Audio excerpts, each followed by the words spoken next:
Welcome back. It's June. I kind of feel like singing, but I'll spare you guys that. This month, we are going to explore this idea of minimalist bullet journaling, but turn it on its head. I wanted to see if I could do my more maximalist style in a more minimalist mindset.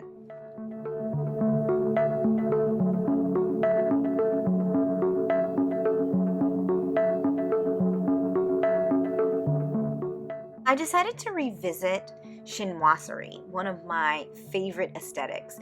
I'm going to go back to this theme over and over again because I just feel like it can be interpreted in so many ways. But this time, no painting and no drawing. And to accomplish this, I decided I would need to lean heavily into tools. So I've already done what I traditionally do, which is gone through the pages and determined what they're going to look like. And I am cutting up my bullet journal. I do this often. And while I do this on the screen, I'm going to talk to you a little bit about the tools I decided to use. I decided that I was going to use the items that I keep buying but not really using. For me, it's washi tape. I can't seem to stop buying it. Stamps, just random paper, and embossing powder. Does anyone else buy like that and then not use it? Well, today is the day. We're gonna lean in. So I cut up some watercolor paper in various sizes. These are going to be the front sort of doors for my spread. And then for the borders, that's going to go along my Dutch door at the top. I decided instead of paint to use distressed Oxide ink. This ink has a beautiful powdery finish, and there are a myriad of ways to create backgrounds with it using water and alcohol and other items. I'm just going to pretty much use it straightforward as my background and also as I use my stamps. So I'm going in and using a blending tool. This will allow you to beautifully sort of blend and create finishes. I wanted it to sort of feel like it had a little bit of an aged effect, and you're going to see in a minute that I'm going to spray this with a little bit of water, which is going to lighten it up a little bit and even it out just a tad. I'm not going to necessarily do this on all my pieces though. This is just a choice that I'm making. So I'm going to speed things up as we move through the rest of these pieces. So now let's talk about the stamps. We're using stamps to create a chinoiserie background. And chinoiserie has this sort of beautiful layered effect of a lot of different pictures. I decided to use stamps that sort of evoke the traditional idea of chinoiserie and to use various colors to create it. So I'm using the distressed ink to do so, and then I'm putting on an embossing powder in clear. So it's going to look like whatever color the ink I use. I get the embossing powder out of the way, pull out my heat tool, and then what this is going to do is create this beautiful sort of layered, rich, almost, well, it's embossed basically, but the color itself becomes a bit more vibrant than it would if you would leave it as traditional ink. I'm going to do this with a lot of different colors, and what I'm doing is I'm spraying the stamps with a little bit of water, and then I am putting it in the ink. The moisture gives us a little bit more time to stamp so that we can get that embossing powder on there, allowing it to create a moisture level that gives us more time. And in some cases like this, we need more time. We want to make sure that we are doing it in layers because trying to do it all at once can be a bit complicated. You'll see that I am choosing to use different colors. You could use the same colors to create your layers, simplifying it even more. But I am still trying to achieve my maximalist aesthetic with minimalist, or what I would consider minimalist techniques. These are easy things you can do These are accessible tools to purchase either at your local craft store or on Amazon. You'll notice I was struggling with that stamp because it got a little too much water on it and it wouldn't stick. That happens sometimes. You can either let it dry or do what I did and just continue forward. So I am creating multiple panels, 2 panels for my cover spread and then 2 sort of strips that are going to be used on my journal spreads as headers for my Dutch door. So it's going to be the same thing throughout the month. Then I'm going to use the additional paper to spread out through my journal as decorative accents. As you can see, I switched to a different stamp pad. I just didn't have any goldish colored ink in the distressed Oxide ink. So I went and used the other ink. As you can see, the embossing powder works on both of them. I think these turned out really pretty and they were exactly what I was going for in terms of theme. So while I finish up this, I want to talk a little bit about my style of spreads and how it relates to the bullet journal method and how it keeps me organized. So I am often using what's called a rolling weekly or some version of it, meaning that I set goals for either the week or the month, and there'll be multiple tasks that I accomplish throughout the week or month to accomplish those goals, but I don't continue to write the same thing over and over and over again while I am working on the project. I change it up depending upon my personal needs for the month.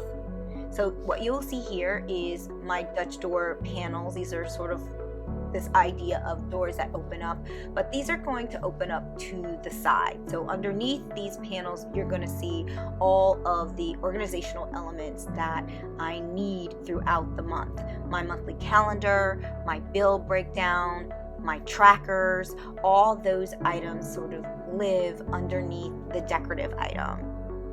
This paper you are seeing is a paper I purchased at Michael's months ago. I saw it and thought it looked really fresh and knew I would eventually use it in a bullet journal spread. I decided to use it in this particular spread because it added texture and the white added a freshness.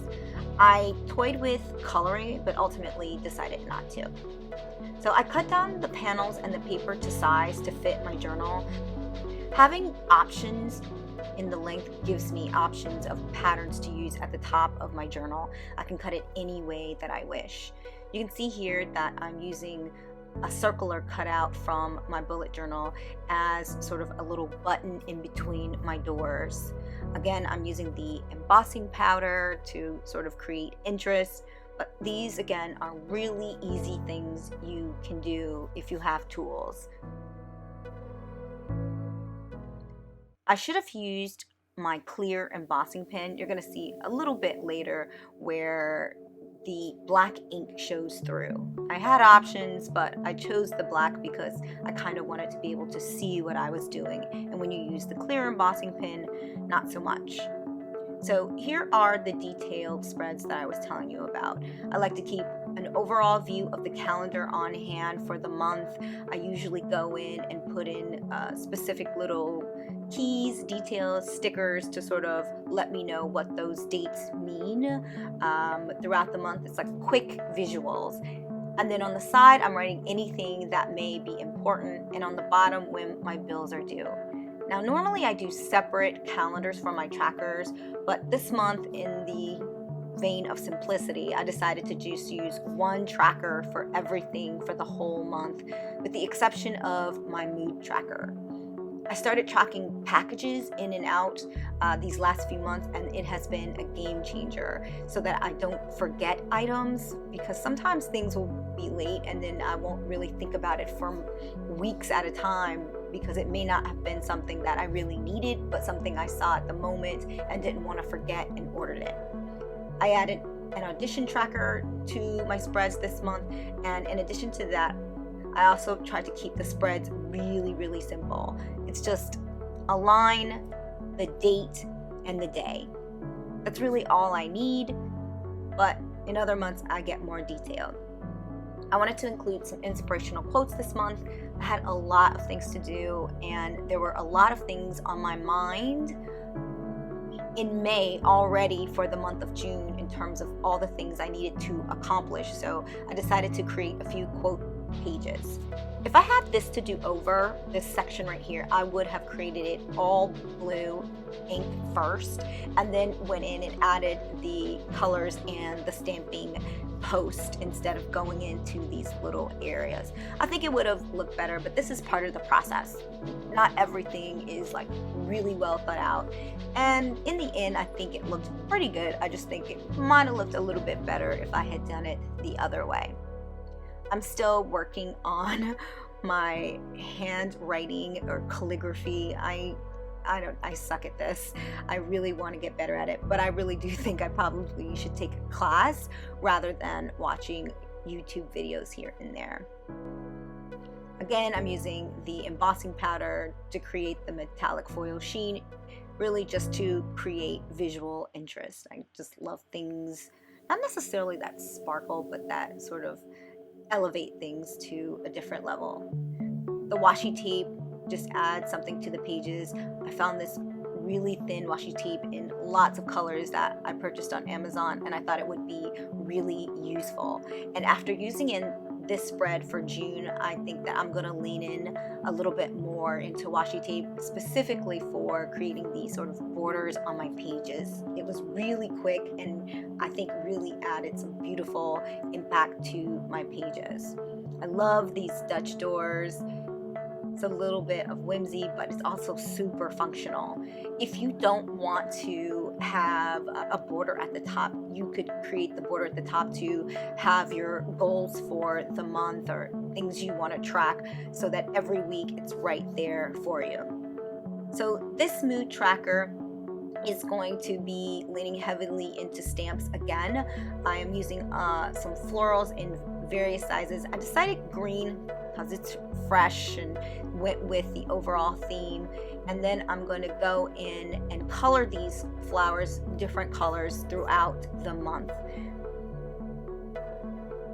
Trying to fit all 30 of the month stamps was a bit of a challenge, not so much in terms of space, just in terms of counting them, because some stamps contained more than one flower, so I had to make some quick decisions.